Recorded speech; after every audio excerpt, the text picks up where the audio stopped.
and welcome to jasonnewland.com. My name's Jason Newland, and this is Let Me Bore You to Sleep. Please only listen when you can safely close your eyes.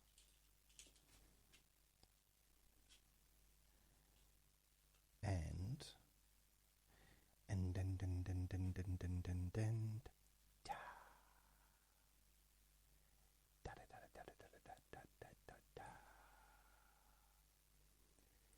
this is Q&A Friday. Q&A Friday. Yep.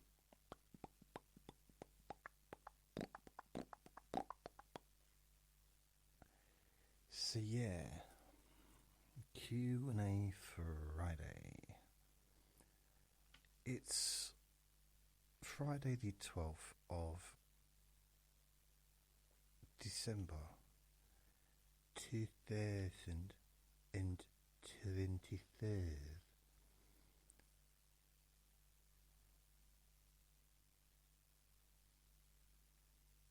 And yeah, it is 6 o'clock exactly in the evening. It is dark outside, of course. There is boxing on tonight. Well, it's on now, actually. It's quite a big event in Dubai. But I only know 2 of the boxers, or 3 of the boxers. So there's a lot of fights. I don't know who they are. And there's lots of fights on. There's about 20 fights, I think. And it started hours ago. Now, a lot of them might have been the pre-fight boxing. The main card is Pulev against Kaziev for the regular, I think, WBA heavyweight title.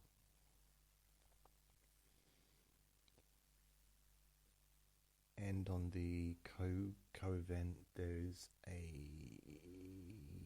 another fight,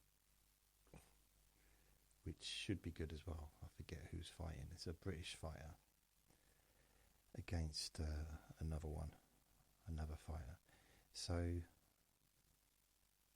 I'm not sure if boxing punditry is really my thing. Those 2 fighters fighting each other, and one of them just punched the other one, and the other one just punched the other one back. They're still punching. Yeah. And now they're having a little sit down, having a little rest, having a drink. Oh, a bit of spitting. That's that's not very nice. I don't know why they're doing that. They've got a couple of people shouting at them. Someone's putting ice on their head.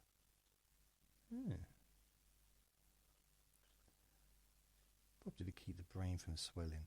If you have to have a break, if you're doing a sport where you have to have a break, to have ice on your head to stop your brain from swelling, then it's probably not a safe sport. But I love boxing, but if you think about it practically, it's not the safest thing in the world to be doing. You know what I mean? So I'm going to make a recommendation for a television show which should be available everywhere pretty much in the world. If you have BBC iPlayer, or can gain access to the BBC iPlayer, which I think is available everywhere. A TV show called, and it's gone out of my head now.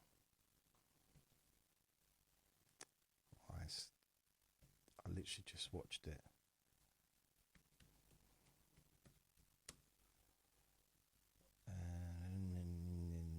Okay, here we go. I'll find it. It's starring what's his name? David Mitchell. And the TV show is called...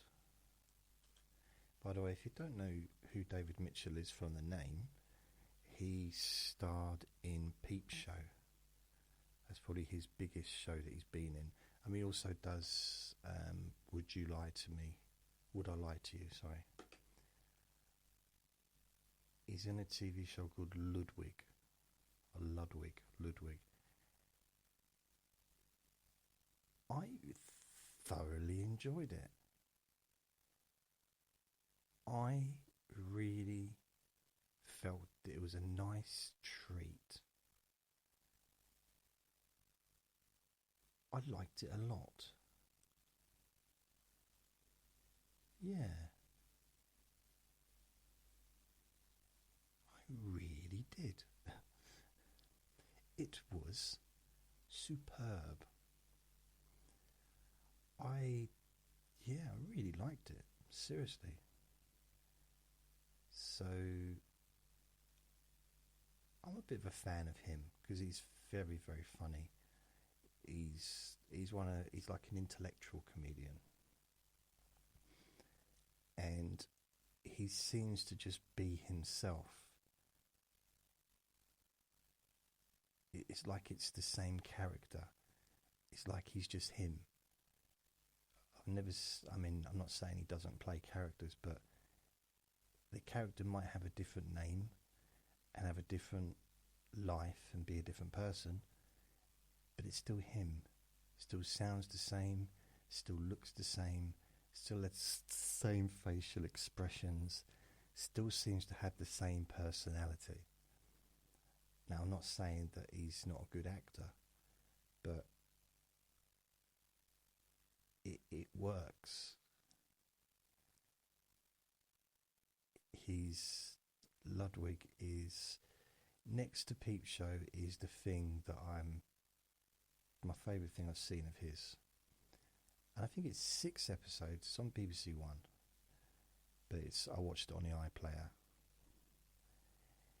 It has, I think, just won some awards, television awards, BAFTAs or something, and deservedly so, I would say, potentially.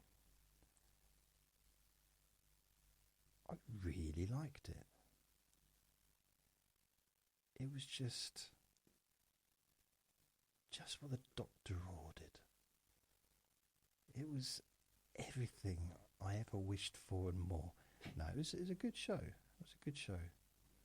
He's 51, so he's only 4 years younger than me. Bless him. Really good show. So I'm not going to spoil it or anything, but he's basically, it's worth watching. It's funny, it's quirky, it's interesting. It ticks a lot of boxes. Romantic, not really, but it's not supposed to be. It's very good. There's no superheroes. There's no serious car chases. There's no violence or anything. But there is, but not like fighting or anything like that. So it's a really, really good show. Really good. So I recommend watching it, and it's free. I get it for free. I don't, because I pay a TV license, so I pay for it. But I think you're in other countries, the BBC iPlayer is probably free if you're in America or Australia or Canada. Let me know if you get the iPlayer free and you can watch programs for free that I have to pay for. Please let me know. That'd be interesting to find out. Because I do wonder, with the BBC, TV shows like Downton Abbey, how many multiple millions of pounds, hundreds of millions, has the BBC made from that TV show worldwide? Just that one show. Forgetting all the other shows that have been popular over the years. Just that one show. Or what about Doctor Who? What about Wurzel Gummidge? I don't know how popular that was. EastEnders. The news, the BBC News, is available to watch in a lot of different countries, I do believe.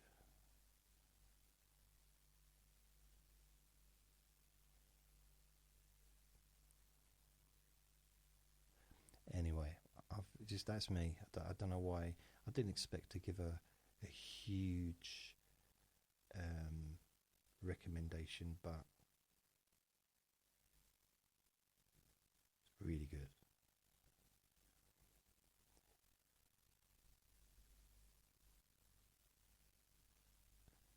So I'm just having a look. So the box is on.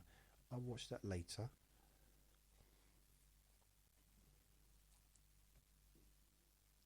Probably. It said that the main card or the main fight should be around 8:45. So I'll watch it after about 7-ish, kind of. And just have a look through some of the other fights. And yeah, maybe. You know what I mean? You get me? So let's me have a look at. There's not really a lot to talk about before I do the Q&A Friday section. I know sometimes people do post like, did you actually answer any questions? You kept going on and on and on and on and on. And I do have a tendency of doing that sometimes. Having a bit of problems with the audio equipment, trying to get it so it sounds good, but when it sounds good, the volume's so low that then I have to turn it up. And then there's that a little bit of staticky on the outside. It's like, oh. I suppose I could try and work out how to use the equipment properly, but I think I need better equipment.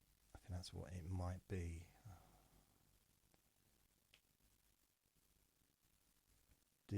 Not better microphones, but just perhaps the mix. It's not a mixer, but it's a Zoom thing that I use, and I don't know, just I play with the knobs until I get a sound that sounds okay, and then I go back to it the next day and I listen with my headphones, and it doesn't sound right. Maybe I've got the wrong ears. So I took Vinny out twice today, took him out about 8 o'clock, and then around 2.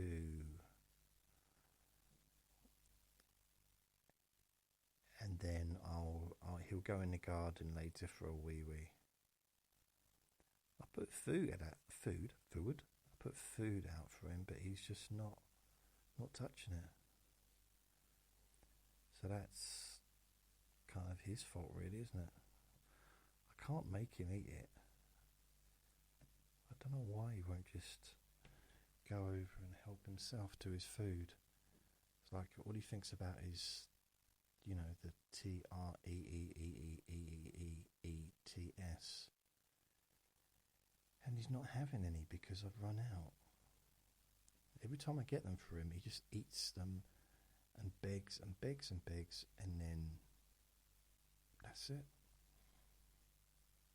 They go so quickly. Right, so Q&A Friday, first question. I'm going to do Uncle Hubert, Dirty Uncle Hubert, which is Sebastian. He posted this on YouTube, so I thought I might as well just add it to the questions. Here are my official next Q&A Friday questions. How aware are you that you are a character played by Lawrence R. Harvey for comedic relief? I don't know who Lawrence R. Hardy is. Shall we just check this to see how rude he is being?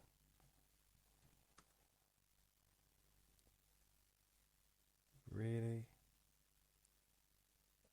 That's okay. So, Lawrence R. Harvey is best known for portraying Martin Lomax in the horror film The Human Centipede 2. Thanks, Sebastian. I wasn't aware of that, but thanks. If you were not aware before, how does that make you feel now? It makes me feel fulfilled. It makes me feel all warm and cozy inside. Not in a good way. But thanks. What would you say if I was the screenplay writer of your life? I would scream help.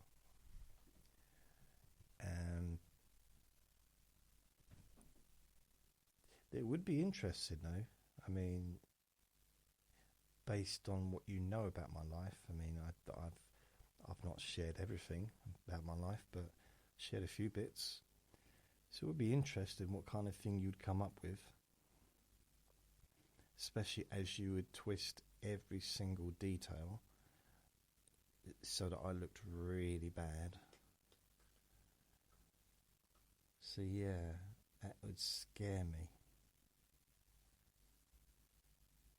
but intrigue me at the same time, because I imagine it'd be quite funny.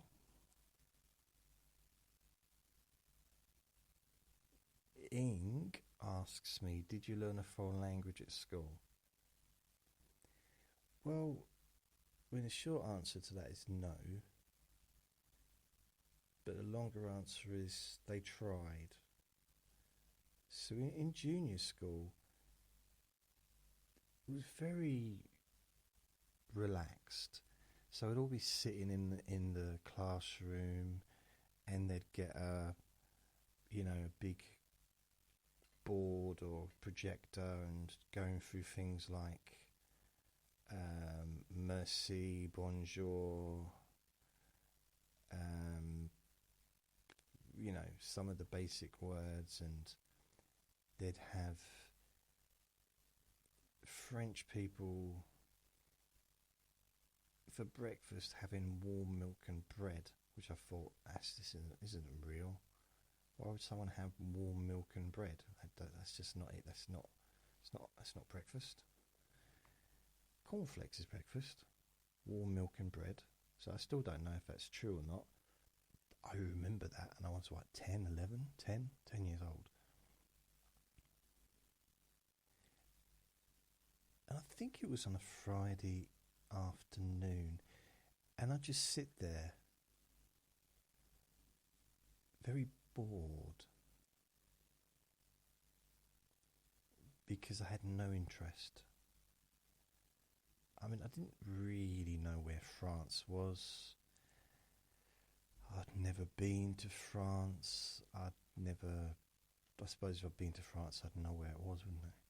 But I didn't have any interest in France, or any countries really, at the time. And the idea of learning a new language when I'm still trying to learn English seemed a little bit nonsensical to me. I felt I was doing really well with English, because when I started junior school in the new town when I was 7, I went to 3 different junior schools, but once I settled down in a third one, that's when I started to really put effort in. Those last 2 years of junior school, between 9 and 10 years old, I was really working hard at writing and doing joined up writing, and is that what you call cursor in America? I'm not sure. Joined up. Or cursive. And then I was reading books, taking them home every day, reading a whole book at night and bringing it back. They weren't big books.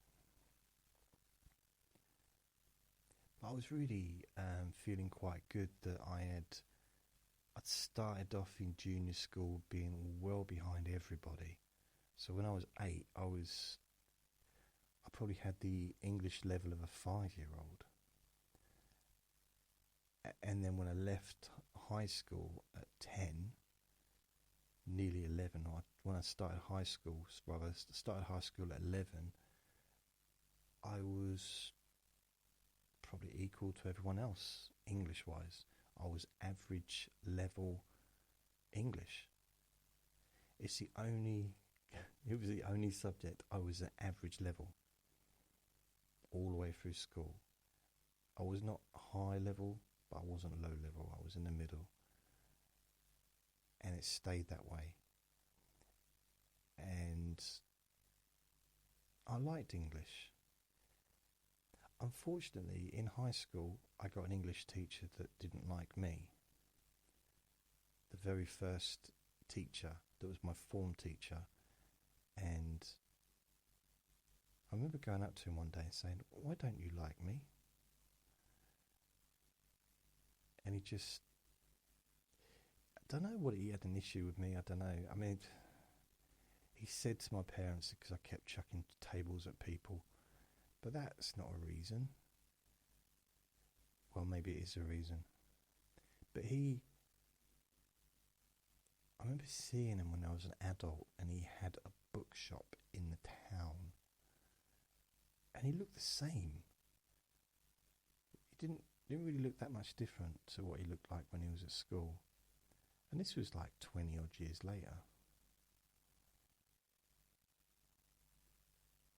But that was a shame for me, because it was the only class that when I left junior school, it was the only subject that I had any interest in. It was reading, like English.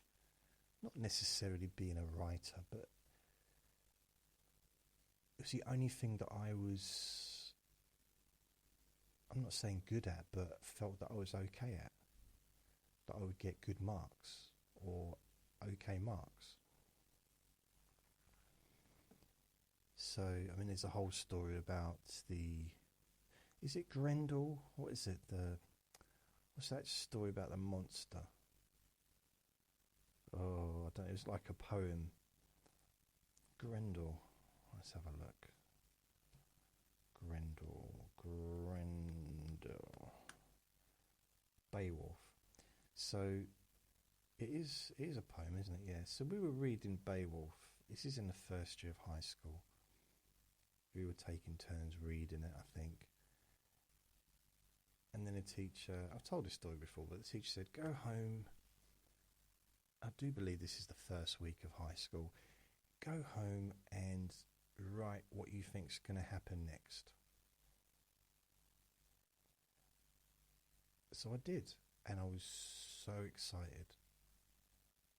And I spent about 2 hours, maybe 3 hours, writing down page after page after page of what was going to happen next. Now, if this was to go to court, he wouldn't really stand a chance of winning, because if you say to someone, "What do you think is going to happen next?" it could be anything. There's no right or wrong answer, is there? He didn't say, "What do you think is going to happen next?" in context with what's happened previously. He didn't say that. He just said, "What do you think is going to happen next?" So I decided there was superheroes and UFOs and spaceships, and talking cabbages. There's probably a lot of stuff in there that maybe didn't quite fit in to lubricated lawnmowers, didn't quite fit in with the Beowulf, the very famous Beowulf poem story. Didn't fit in, but I didn't go backwards, I went forwards. There was no right or wrong. At least I thought that until I got the mark back. And he pretty much, I don't know if he said it exactly like this, but he said it was the worst, most ridiculous piece of work he'd ever seen. And he gave me like minus F, or, it's like really, really bad mark.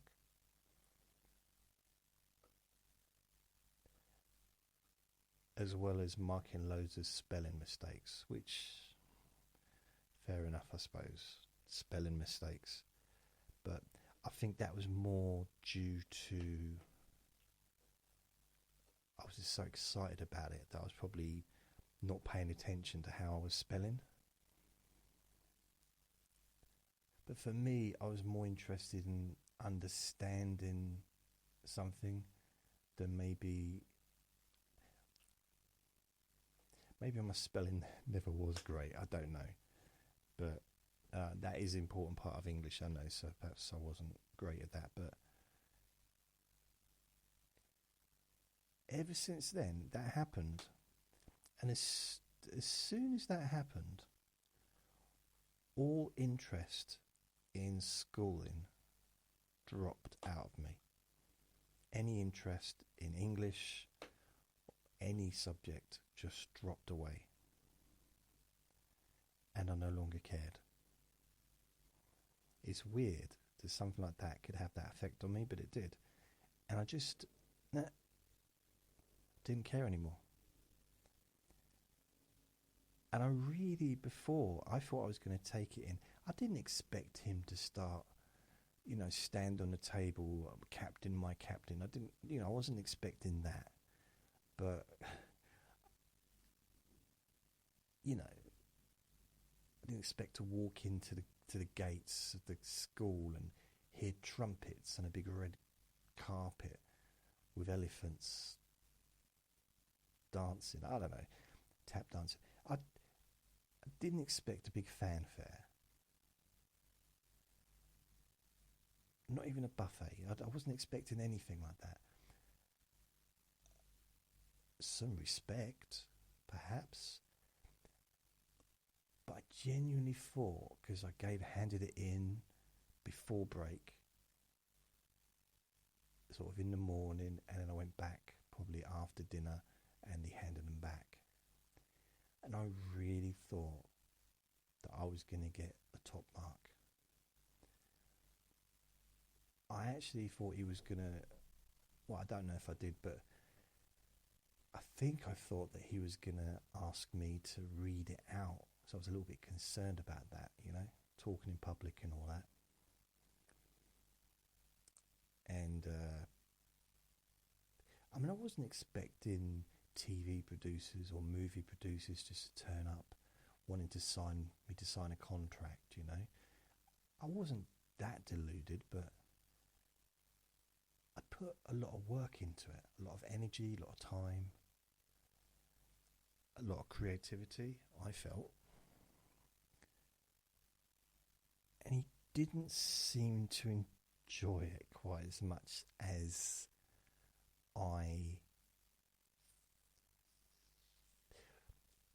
Anyway, it is what it is, but from then on, I quit high school.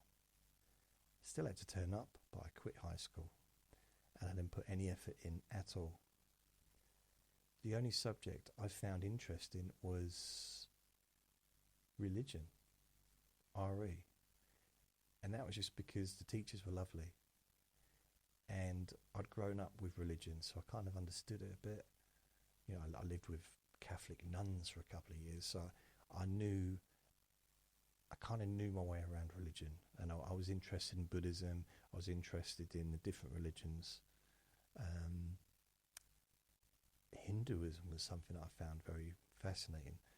So I was, and the teacher, the second RE teacher I had, she would come in and use metaphors and like Star Wars to explain the different religions and the universe and the idea of just, I don't know, it was exciting the way she did it.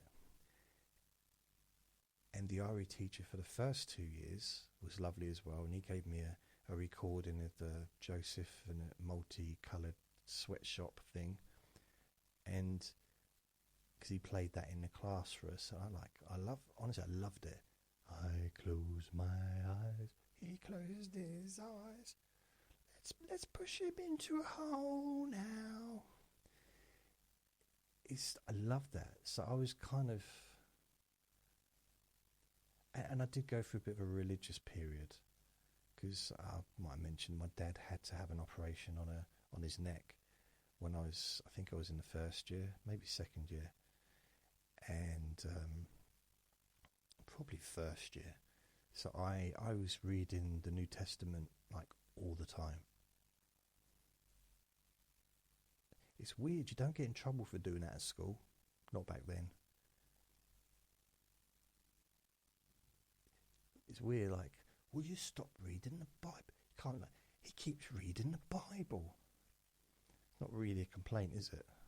Not in the 80s, it was like, okay, good on him. But I did, because I was just wanting my dad to get through the operation, which he did. But he's still around now. But I didn't know if he would or not, so I was really into the New Testament, and I think for a while I thought I was the man, if you know what I mean. I don't even want to say it out loud, but that might just be my mental brain when I was a kid.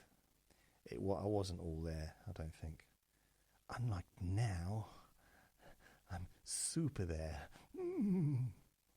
Super normal. So yeah, that was every other subject, I got through it. Just turned up, did what I had to do, did the minimum, and went home. For the whole of high school. RE was interesting, but it wasn't challenging. I wasn't given hassle, because the RE teachers were just nice. So if someone didn't want to engage, they didn't try and force them. There was no homework really that I remember. Plus, a lot of the subjects they were talking about I knew. You know, I'd read the Old Testament when I was probably about 9 or 10, and the New Testament I read when I was like 11. So, and I said I used to live with nuns, so I knew my way around that stuff. I'm not saying I understood it, but I knew my way around it. It wasn't foreign to me. Like French. See? I got back to French. Yeah, I didn't learn any languages at school. That's my answer, Ing. I'm sorry. They tried. I just couldn't. I couldn't. I could do like 1, 2, 3, 4, 5, 6, 7, 8, 9, 10. So I remember like up to 10. But I didn't feel good learning that. I didn't feel accomplished. I didn't feel it was useful. The only thing is, me and my brother used to practice doing it. But he could count to 100 and I could count to 10. Although I might not have done it correctly just then. 1, 2, 3, 4, 5, 6, whatever. 9, 10. And I thought, why don't I just say 1, 2, 3, 4, 5, 6, 7, 8, 9, 10? Why use different sounds? Wouldn't it be easier if everyone just used the same sounds for numbers? And that's what I used to think. And then, like Roman numerals. Why do we still use Roman numerals? I don't know what it means. I kind of do, but I refuse to acknowledge that I know. I would not use Roman. It's like thousands of years ago. Thousands of years ago, the Romans were here. They left these shores thousands of years ago. We do not need to use their numerals. And when they were here, what were they? They were tyrants. They bossed us around, took the English people as slaves. Yeah, they put in some nice sewage and stuff, nice roads. I mean, they were here for what, 400 years? Something like that. And then they left. Had enough. Couldn't hack it. Well, they can only hack it for 400 years. So that's a long time, isn't it? I mean, how many generations is that? The average person back then maybe lived to be 30 or 40. That's a lot of generations of people. So yeah, no French, no German. German wasn't even an option. And that's another thing. I went to high school and German was an option and French was an option, but it wasn't optional, if that makes sense. It was based upon how well you did at junior school, whether or not you was allowed to learn French or learn German. I think French was first, and then after a couple of years you could learn German, I do believe. And there was this whole studio with these headphones and stuff like that. And I thought, why is a school teaching German? I mean, I couldn't really get my head around the French, but why German? What possible reason could there be for that? I didn't really understand. It's not any bad reason. I just didn't understand. Like, why choose German? Why not Italian? Why not Spanish? Why not Russian? Why not Ghanaian? Or why not American? Or Canadian, Australian? Why Germany? I just didn't understand how they came to choose what they chose to teach. The French teacher, he was a bit strict. He was the deputy head. He was the one that did all the caning. He was. Yeah. And he enjoyed it. I hope he got put in prison at some point. I remember at the very last, I think it might not have been the last day of school for me, but it was the last week of high school ever. And I'd always kind of not really clashed with him. He knew who I was. I knew who he was. And he's someone that I would avoid if I saw him. I kind of just, he'd behave when he was around. And I did something, I don't know what it was. I felt I was just messing around with someone. And he came, got right in my face, and he started shouting at me. And I'd seen him do that to kids in the past, over the last 4.5 years, 5 years, whatever. And then drag them into his room. And so I thought, this is weird. And he's really shouting. And then I realised that I didn't have to listen to him because I was literally about to leave school forever. I just started laughing.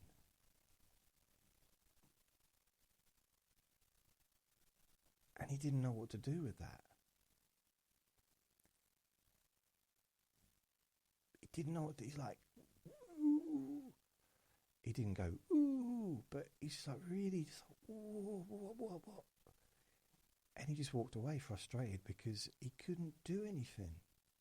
He didn't have any power over me anymore.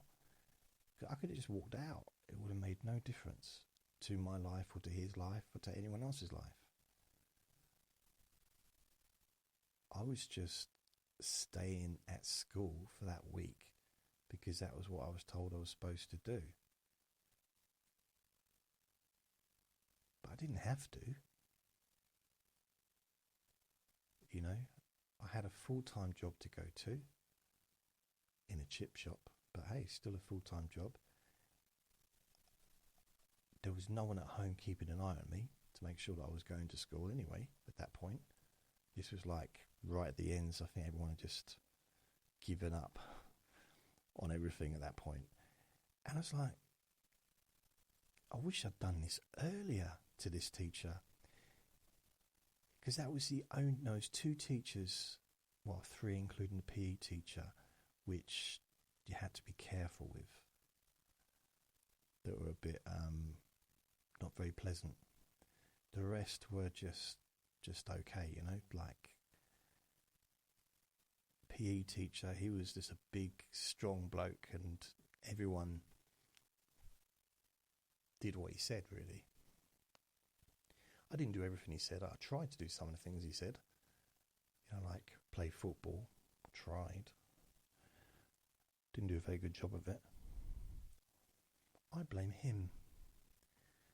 And so no, I didn't learn any foreign languages at school or out of school. The only time I've learned any kind of languages, and I've learned just a few words when I've gone abroad. When I went to Bulgaria, I had a couple of girls there teaching me how to speak certain things. And I remember, ladies, and there was a bloke came up to me and he said, "Oh, I didn't realise he was like a mobster, really." He came up to me, "Oh, I understand you've been talking to my girlfriend or my fiance."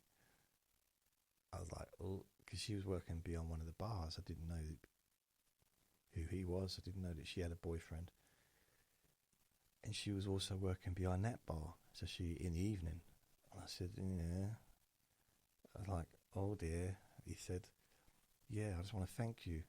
She said you're teaching her English, and she's been teaching you some Bulgarian." And I thought, wow. I really thought I was going to be taken out into the mountains. Seriously. But luckily, he loved me. He loved me. So I learnt a few words. One very important thing to remember, if you go to Bulgaria, yes is no and no is yes. Nodding wise. Which seems ridiculous. So if you say to someone, I found this out quite quickly. If you say to someone, "Would you like to go for a date with me?" They will nod their head no.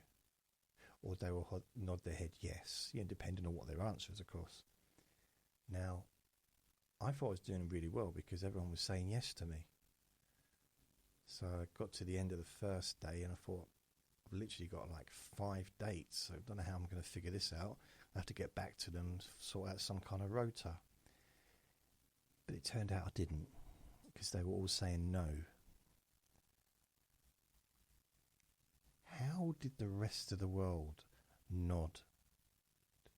Different, but Bulgaria, and I don't know what other countries do it as well. Let's check this out. Which countries? See, you're probably thinking I'm making this up, but I'm not. Which countries nod the wrong way? Right, here we go. Greece hasn't got all of them. Greece, a single nod of the head up indicates yes, while a nod down means no. Wow. Can't we just have a universal thing? Cyprus, similar to Greece, a nod up yes, nod down is no. Iran, a thumbs up is a universal sign of approval, but in Iran it means the opposite.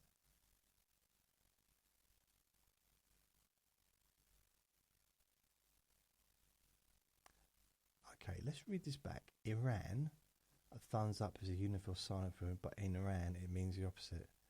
So it's just said both in Iran and in Iran. Do you think maybe they meant a different country? Because you could see how that could cause confusion and conflict potentially. Albania, nodding your head up and down actually means no, while shaking your head side to side means yes. Turkey, a head nodding up is often accompanied by a slight turn of the head to the left or right, which can indicate no. Why is my phone bleeping? I do apologise.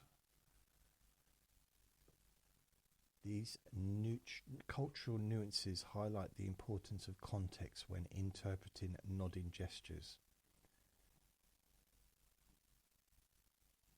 They're not mentioning it, but Bulgaria is one I know for certain, because that's the only time I've ever knew that to happen. So Bulgaria is the same as Albania.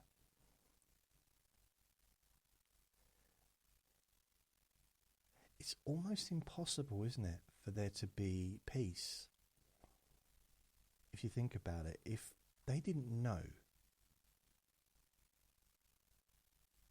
and there was no verbal or way of communicating, but they were communicating with nods, and one was saying yes, so would you like a ceasefire? Yes, but they were nodding no. You see what I mean? It's like it could get very confusing. I think I've just discovered the reason, and therefore a system for world peace. I tell you what I think would really be good is if everybody in everywhere in the world learnt universal sign language. Is there a thing such as, I know there's a UK one, universal sign language. Sign language? Universal sign language.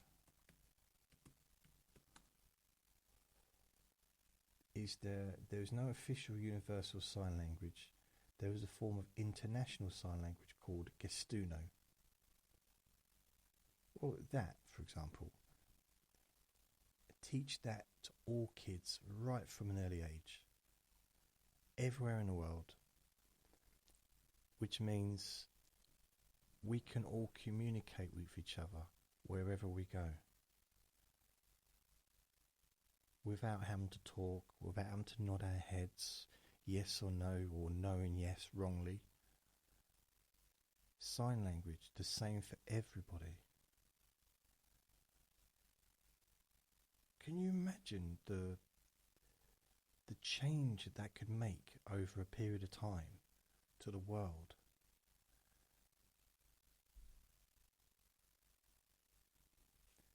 Wow.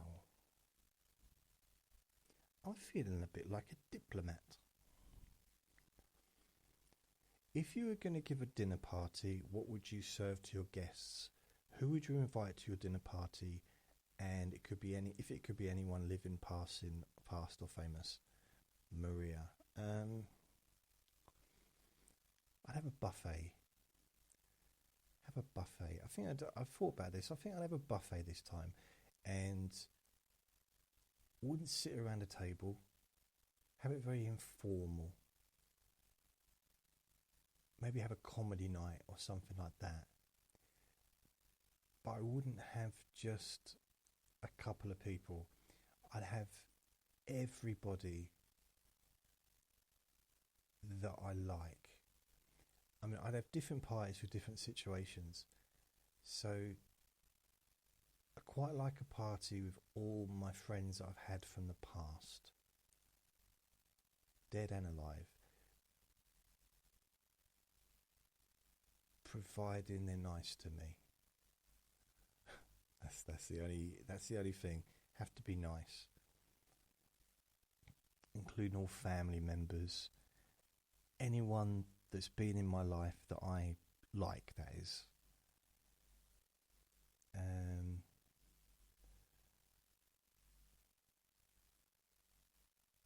It'd be nice to have a dinner party, like a buffet, with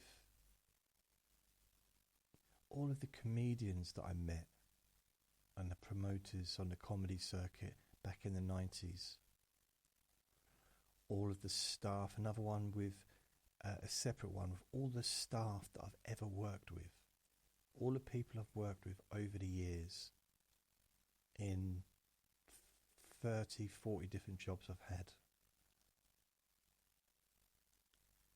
And then another party, another buffet, a separate buffet with all the people I've ever lived with. So I've lived with so many different people in shared houses and stuff like that. So all of those together, including all the kids from the children's homes, including, everyone, including family, just anyone I've lived with.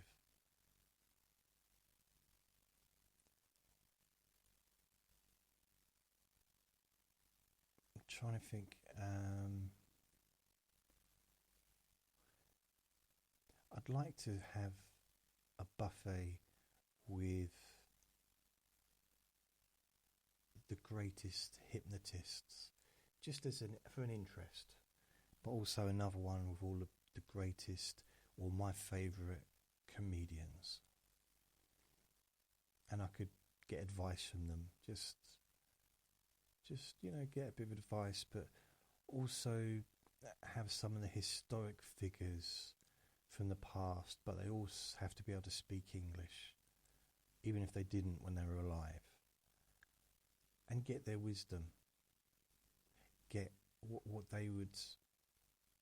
advice they would give to me. So whether it's Dostoevsky or whether it's Shakespeare or whether it's Aristotle or Beethoven or whoever, just all these great people from the past. And there's thousands upon thousands upon thousands of them, so it'd be very difficult. I think that this would need to be a regular weekly get together and just have different group of people every time.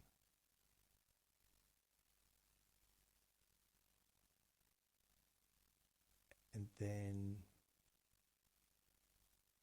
I quite like to have a dinner party with Marilyn Monroe and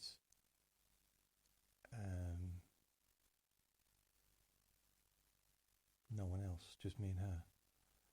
But that would be a romantic meal.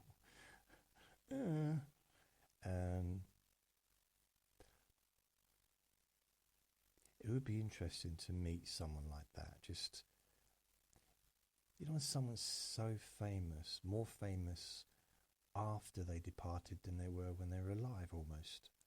In the preceding years, like in the 70s and the 80s, Marilyn Monroe constantly being talked about, even in the 90s. And just to find out what she really was like as a person, like in private. I got an idea, but it'd just be interesting.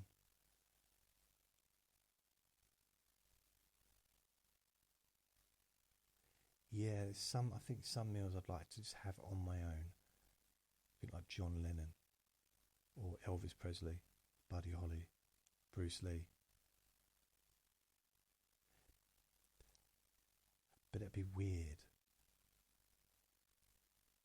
because they wouldn't know who I was, would they? And I'd know so much about them.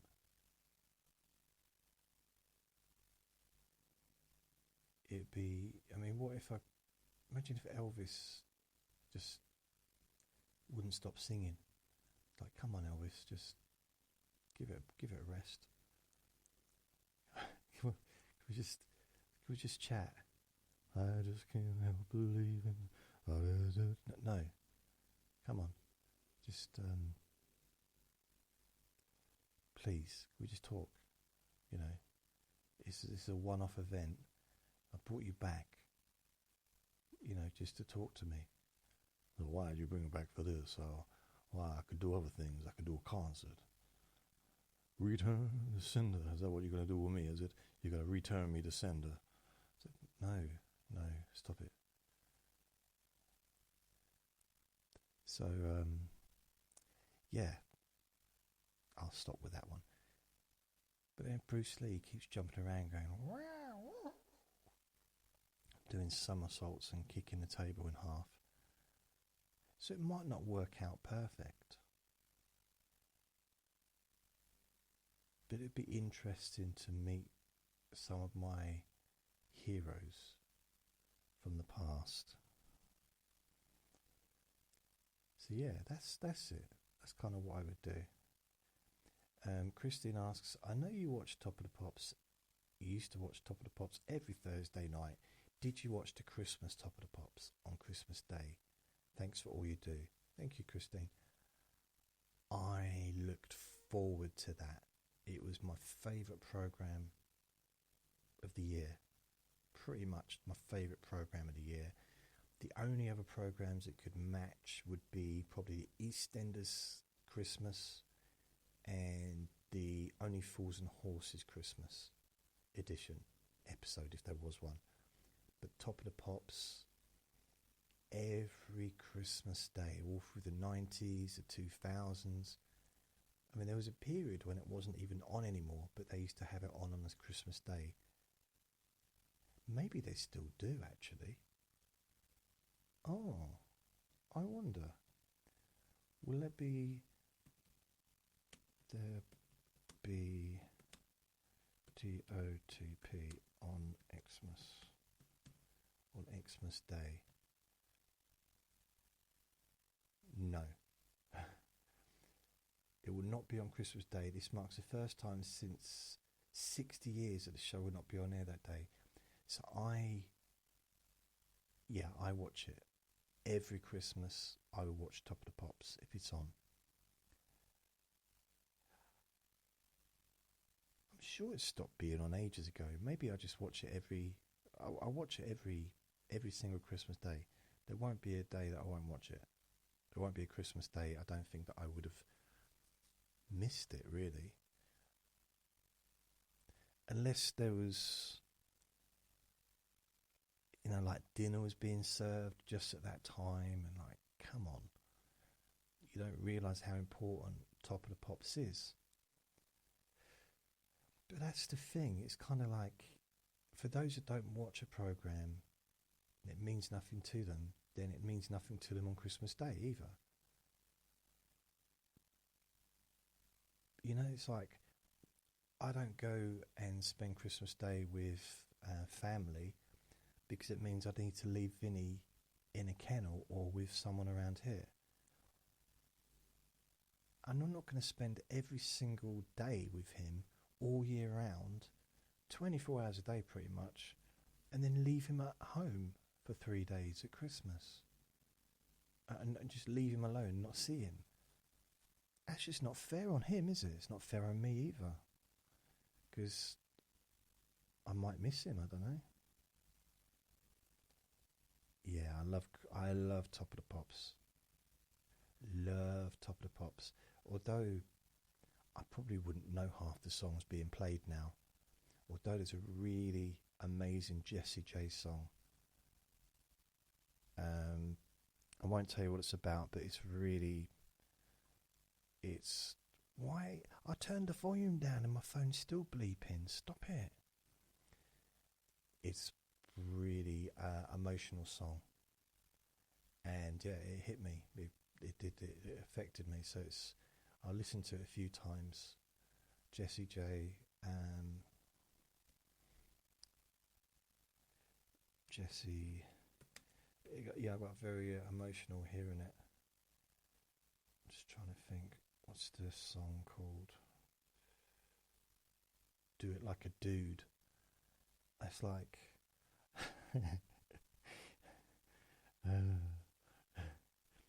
Domino, Street Talker, It's My Party, Bang Bang. Yeah, Bang Bang. I just got it. It got me. No, it's I can't find.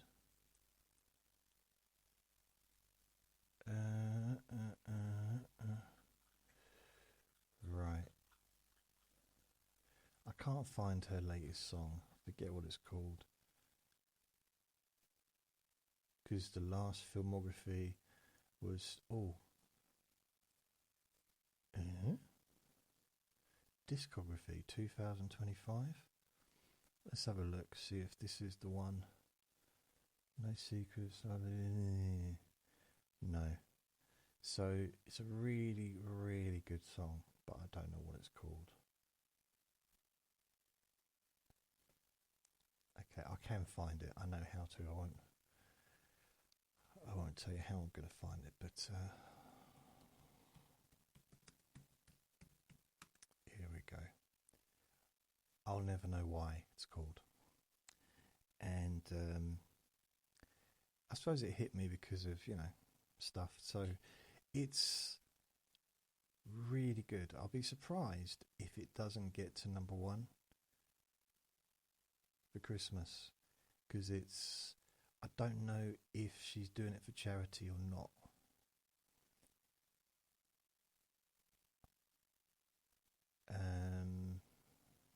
I don't know, but I'd have to look into it to find out.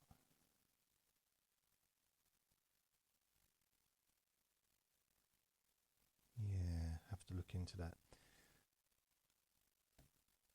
I do believe that's all the questions answered.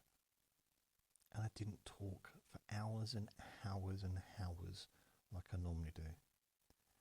And I actually answered the questions. Foreign languages, I think I got off topic a little bit. Possibly. And Dirty Uncle Hubert, Sebastian, I mean, ugh. Sebastian, you are welcome to ask a normal question if you like. I don't mind, honestly. So, I'm going to go watch the boxing. So, thank you for listening. Remember to be kind to yourself because you deserve to be happy. And be gentle with yourself. You deserve to feel safe. Lots of love. Bye.